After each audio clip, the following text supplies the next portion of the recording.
Mr. Johnson's French, a perfect fit for the entertainment.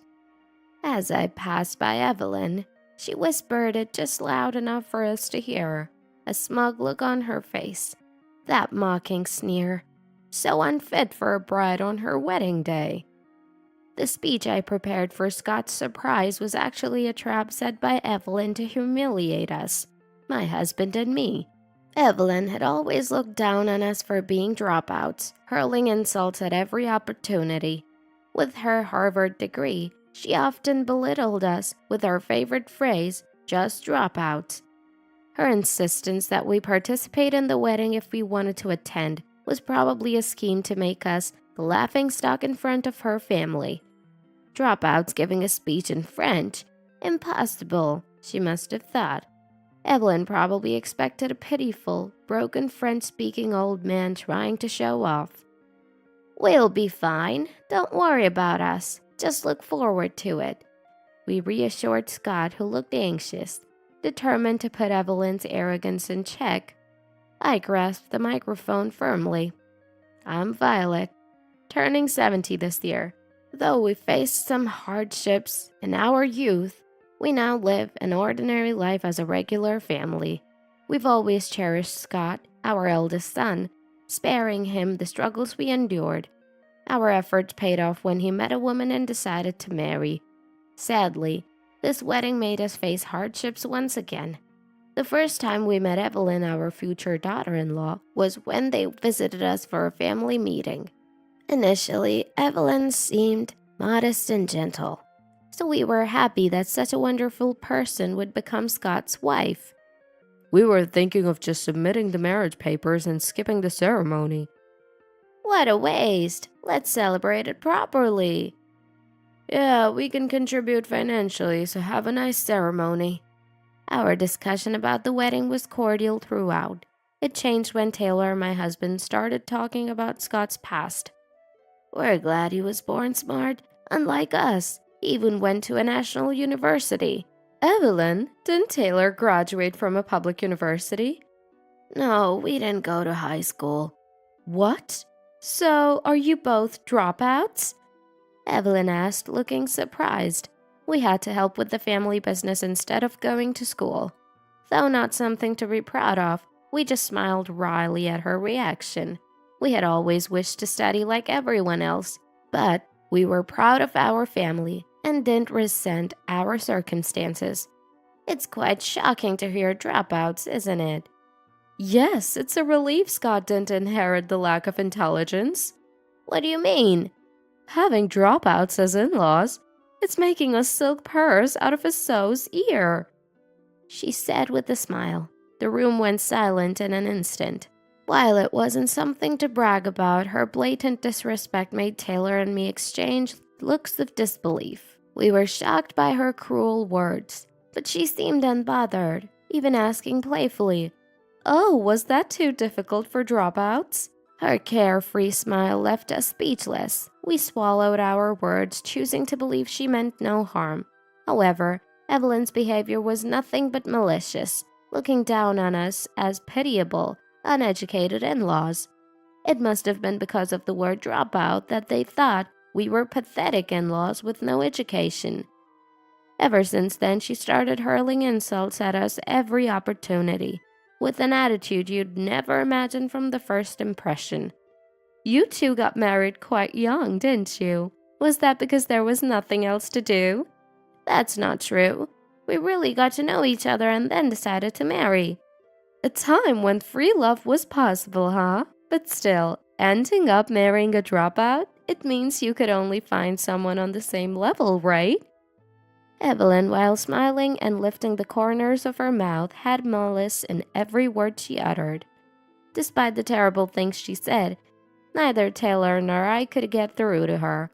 She wouldn't listen, always retorting with, "What do you know? You didn't even finish school." In front of Scott, she seemed to wear a mask, but when he wasn't around, she'd come over and say whatever she pleased. Indeed, Evelyn is a brilliant Harvard graduate, but her arrogance was a stark reminder that education and character don't necessarily go hand in hand. Even as the wedding preparations progressed, Evelyn's attitude only worsened. When she came over, she'd look at the meal I prepared and say mockingly, "A dropout can cook, huh?" Another time she said, "Living in such a nice house as a dropout. I guess it's because of Scott, huh?" She even said something like he was indebted to Scott. "Don't be rude to Dad, Evelyn. This house was bought with Dad's earning." "Scott is so kind. He must have helped a lot, right?" Scott tried to correct her, but she just looked at us smugly, saying, "I didn't mean any harm." Her disdainful gaze seemed filled with malice, and she acted as if my speaking up was simply me being a nuisance. "There's no way a dropout could earn enough to build a house. That's what my friends say too." To top it off, Evelyn spread baseless rumors about us relying on Scott's income and living a lavish life, which was disheartening. "Don't think just because I married Scott that I'll take care of you. I'm part of his family, not a burden like you." That's a relief. We wouldn't want someone who can speak so cruelly to take care of us. "No use pretending, you know. Oh, and don't bother us anymore, thinking you're still connected to Scott." Despite our protests, Evelyn seemed convinced we were still relying on Scott and kept making snide remarks. Frustrated, I could only sigh. In the midst of all this, Evelyn made an unexpected request. She wanted us to give a speech at the wedding as a sort of a performance. "You've contributed to the wedding costs, so I'll let you attend. In return, can I ask a favor? And it's a surprise for Scott, so keep it a secret." Such short notice is troublesome. "I'm sorry for the oversight, but it's already scheduled, so we can't change it." A speech, huh? Well, I guess that's okay. Despite my misgivings about her intentions, I resignedly agreed. We consented to her request for a 10-minute speech, though we suspected something. Surely she wouldn't harass us during a speech, but as soon as I agreed, Evelyn narrowed her eyes, smiled wickedly, and said, "Great! Then please give your speech in French tomorrow." "French? Why on earth?" Surprised, I asked her, and she looked down at me triumphantly. Her expression confirmed that Evelyn held nothing but malice towards us. "Like me, my friends are all Harvard elites. I don't want to be looked down upon because my in-laws are dropouts." But just because they're elites doesn't mean it has to be in French, right? What about the other guests? "Ah, right. French must be too much for a pair of dropouts like you. Making excuses? How embarrassing."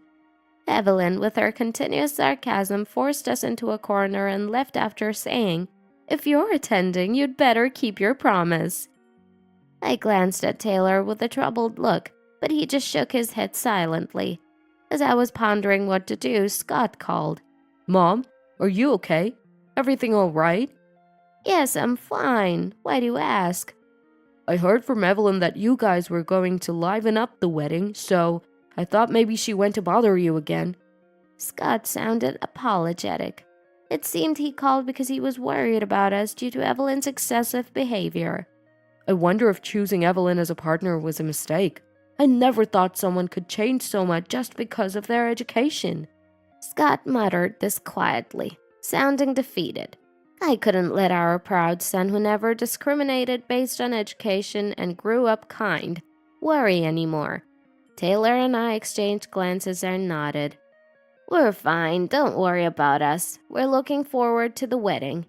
After reassuring Scott, we started preparing our speech. Determined to give Evelyn a taste of her own medicine, we headed to the wedding venue the next day.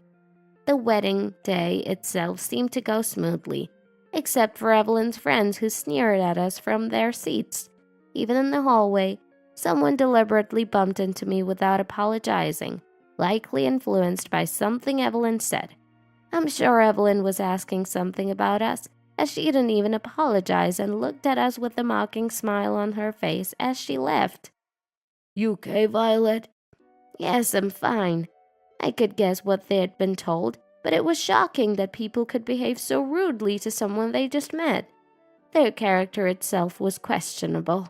If I had a silk purse out of a sow's ear, they must be birds of a feather. Sighing, I composed myself. I didn't retort to them, waiting for the right moment to strike back. Now, let's have a surprise speech from the groom's parents. The announcer's cheerful voice prompted us to look up. Scott looked at us in surprise. Beside him, Evelyn, looking very unbride-like, sneered at us. A speech in French by dropout elders, perfect for entertainment. As we passed Evelyn, she whispered this so only we could hear, smirking triumphantly. I wanted to slap that smug look off her face, but held back and took the microphone from the announcer. I took a deep breath before beginning my speech. First, let me tell you a bit about us. The moment I started, Evelyn's eyes widened in surprise at the edge of my vision. She must have been looking forward to a poor speech in broken French from an elderly dropout, while I may not have been as fluent as a native speaker. It was enough to disappoint her. Taylor even surprised everyone by speaking not only French but also Japanese and Chinese. Seeing Evelyn's shocked face, I smiled mischievously. Why can you give such a speech? It's strange for dropouts. Don't assume education sums up everything about a person, I replied quietly, then continued my speech. I revealed in French how Evelyn disliked our educational background, how she suddenly asked us to speak French the day before, how demanding she was, saying we should do it since we were attending the wedding. I aired all her insults in French. I wanted to say more, but Evelyn, who lost her composure, interrupted the speech, ending it abruptly. Still, her bizarre behavior caused a stir among the guests, and seeing Evelyn's defeated face felt like sufficient revenge. Sorry for the trouble, but that was a surprise speech from the groom's parents. Thank you. No, thank you. That was impressive pronunciation. Did you study abroad? No, I'm embarrassed to say I only went to school up to junior high. While it's true that I dropped out, it was to help with the family business. Taylor also dropped out, but like me, he helped his family and not only turned their company around, but grew it significantly. He is now the CEO. Taylor worked hard and climbed up from nothing, even starting his own company. He had the talent to acquire necessary knowledge through self-study, so not being able to attend school was a minor issue for him. Taylor and I met through work. Realizing we had similar backgrounds, he helped with my family's business, a great benefactor. I really appreciate you helping my family. I don't know how to thank you enough. If you want to thank me, work with me. Having someone who shares the same struggles is reassuring. So I married Taylor and worked in his company until I retired. Since his company also did international business, Taylor and I could speak French fluently. I turned to Evelyn with a smile and said, "The one who asked us to give a speech in French at this wonderful place was the bride. She arranged this to ensure that we, as dropouts, wouldn't be ridiculed by her and her high-educated friends from Harvard." Evelyn, who had requested the speech in French, seemed unable to understand it well and looked troubled. She probably didn't understand the content of our earlier speech. Her earlier outburst was likely due to her dislike of us speaking French fluently, her usual habit. I waved with a smile, and to my surprise, Evelyn waved back, her usual sarcasm gone as she remained silent, looking down. Evelyn's guests, unlike her, seemed to have understood the speech well, their smiles quickly fading. Even her parents looked the same. The celebratory mood changed, and Evelyn, looking terrified, was glared at by relatives, appearing uncomfortable. Like a lion in a den, her plans to mock us backfired and everything went awry. My husband and I exchanged smiles, not expecting our speech to have such an effect. Scott, sitting beside a pale-faced Evelyn, caught our eye and smiled, giving a thumbs up. Afterward, as expected, Evelyn faced severe criticism from her relatives, especially her parents who had business dealings with Taylor's company, came to us after the ceremony, bowing their heads and informing us, We tried to calm them as they stopped us on our way out, forcing Evelyn, still in her beautiful dress, to bow and apologize. Our daughter was terribly rude. We're so sorry. It's okay. Even if they're family, they're separate individuals. I didn't know about this. It wasn't supposed to be like this. Well, of course you never listened to me. You were so happy making a silk purse out of a sow's ear. When I revealed this in front of her parents, they both turned red and glared at Evelyn. Evelyn's face grew even paler. We will make sure she reflects thoroughly at home. We'll re-educate her to ensure this never happens again. It's okay, she became a part of our son's family, not ours. We were already considered severed ties. Evelyn, at these final words, had tears in her eyes. Her parents seemed quite intimidating, but that was not our concern. Moreover, her friends who believed baseless rumors about us being terrible dropouts also cut ties, embarrassed by their own misconceptions. Why do I have to suffer like this? If Scott had told me, this wouldn't have happened. I did tell you. I had enough earnings to build a house and didn't need any help. In fact, they even paid for all my tuition. I never heard that. Well, you never listened to anything I said. With that cold response, Scott turned his back on Evelyn. Even the usually gentle Scott had reached his limit and was considering divorce despite the recent wedding. Abandoned by relatives, friends, and Scott, Evelyn stood alone and desolate at the wedding venue. A few days after the wedding, Scott, still contemplating divorce, hoped Evelyn would sincerely reflect, so their marriage continued for now. Abandoned by Scott, Evelyn, as if transformed, was working diligently. Violet, can you please forgive the past and be friends again? Friends again? I don't think we ever were. In front of Scott, she seemed remorseful, but towards us, she often tried to cozy up, apologizing. Unfortunately, I'm not the one to easily forget. I pretended not to notice her intentions to reconcile with Scott and his parents, and ignored her. Who was it that said to consider our ties severed? Stop it, will you? Stop pretending to be senile and just help me, okay? Holding a grudge forever. How mean can you get? Yes, you're right. Just like you trying to enjoy the French of dropout elders for entertainment. Frustrated by my retort, Evelyn glared at me. Her unrepentant attitude might truly sever our ties. Where does such pride come from in someone who looks down on others and refuses to repent? Recently, a relative who had recorded the wedding sent us the footage. We burst out laughing watching the bride's shocked face during my speech. School isn't the only place to learn. Maybe I'll start learning something new too. Why not? I might join you in that. We decided to go to a bookstore together to look for study materials.